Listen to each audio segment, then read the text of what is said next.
This video will help you to fill out the current PER form. Before you begin, remember to read the rules at the top of the page. We will talk about some of these rules in this video. There are a few changes on this form, including who you are, whether staff, volunteer, or contractor. The cash advance and how much it was is now at the top of the form, and where to send the payment. I will explain these options and more in this video. When accessing the form from the intranet, know that it sometimes takes time to download. Also, opening it in Internet Explorer is the best web browser to use if you are finding some issues with submitting the form by email.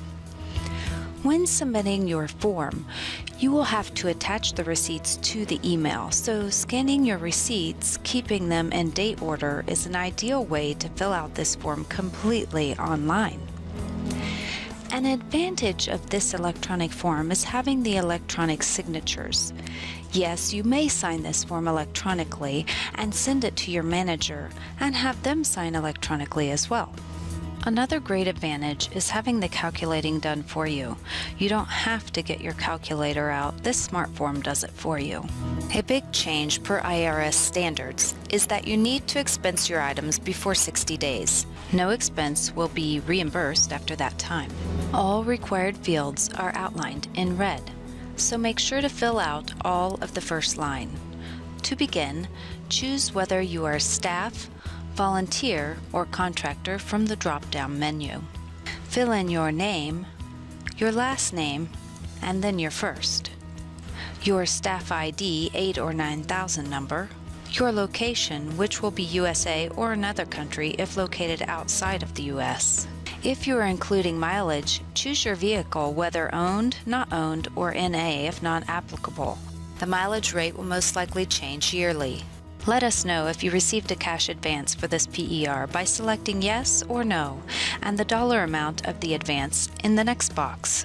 Filling out the actual expense items and their amounts are almost the same as before, but now you need to put the total miles from your mileage log into that column.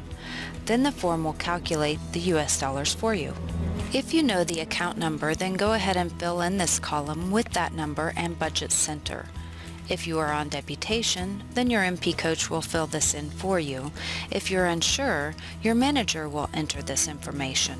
If you spent US dollars, put the amount in the local currency column, which will default the exchange rate to $1 US automatically. For overseas people, you will have to put the amount of the local currency and then the exchange rate as such.